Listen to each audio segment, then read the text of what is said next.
East of the Rockies, you're on there with Speaking Wind. Good morning. Good morning, Speaking Wind. Good morning, Bucket Nose. Good morning. I've often wondered about animals in heaven, and I've also wondered if Bucket Nose was going to accept the invitation from Curtis Sliwa. Bucket Nose did accept the invitation from Curtis Sliwa, who said he was coming out here, and he never showed up. Mr. Bell, he was there. No, he wasn't. He was with Roadkill Brody. No, he was not here. Saying that you're in Bally's. He was not here. But are you in Bally's? No. You want to know where I am? You want to know where I am? Go to my website. I put a picture of my home up there. You can see where I am.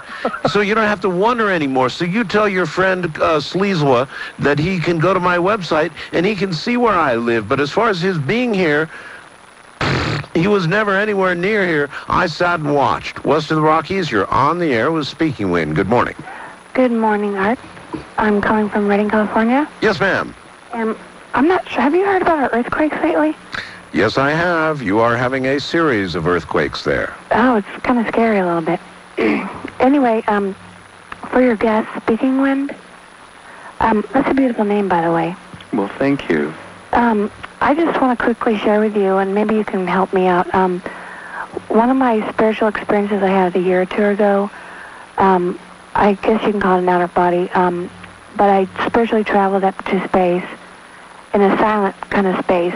Yes. And off to the distance, I saw this gigantic size, looked like a round circle. So the closer I got to it, I noticed that there was at least 1 million tiny white beams of light.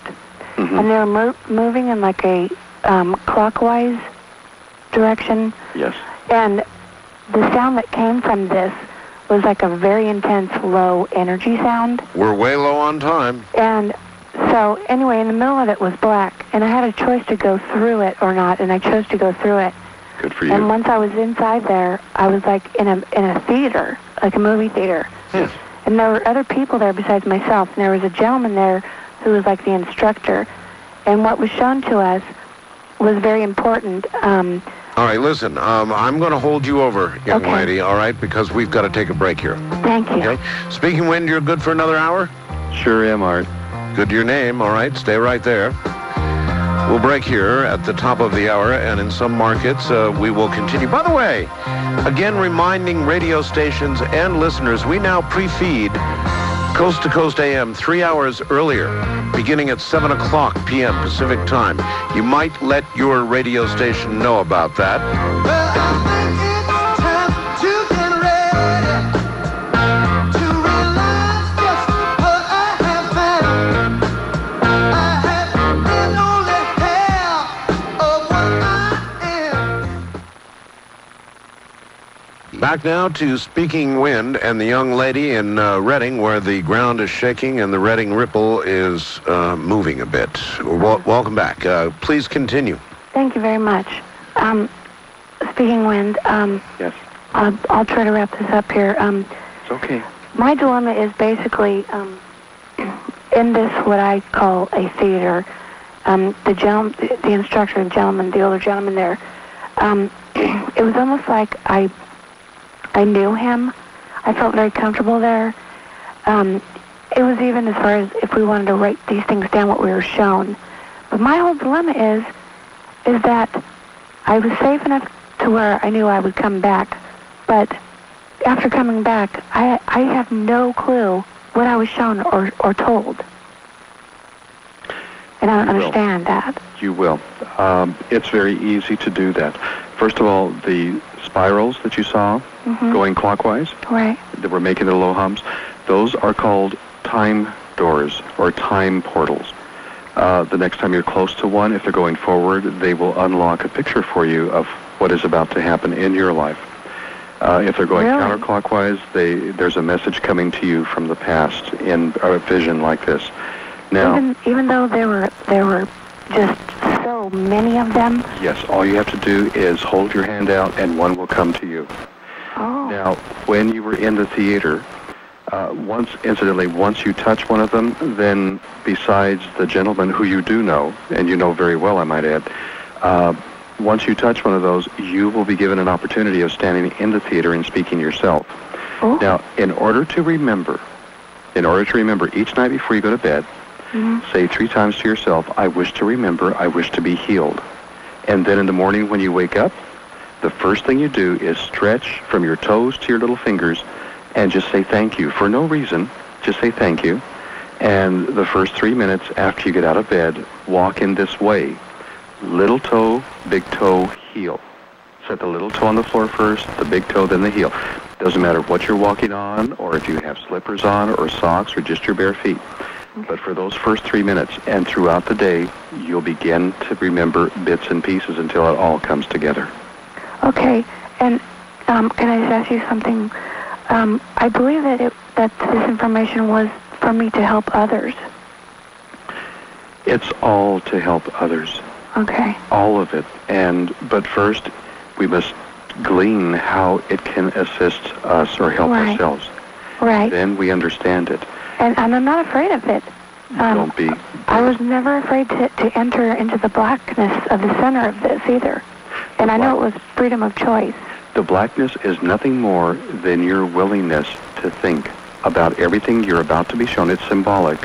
Everything you're about to be shown, and glean what is for you and what is not for you.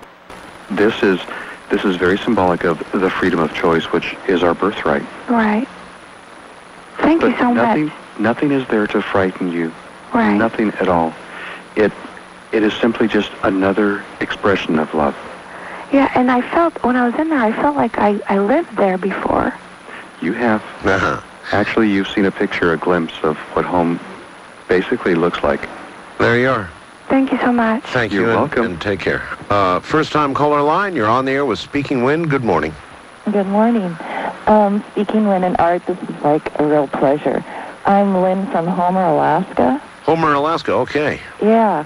And when you were talking about the permafrost, Yes. I went out snowshoeing the other day, and I walked by this little runoff. It's like a tiny, tiny little creek.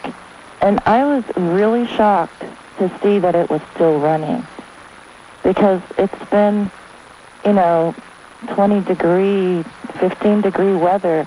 And the thing is that the top is frozen, but the water underneath is running, and I've never seen that before. Oh, there's no question about it. The permafrost is, in fact, melting. Yeah. It's melting. Yeah. And the HARP thing, of course, has been definitely a concern of mine. And I am really amazed at the amount of apathy up here and the people that just don't know. And I know that Ed Biggett ran for governor this last time. He was a write-in, but I sure voted for him because I just this state is just so, I don't know, they're just just pro-development all the way.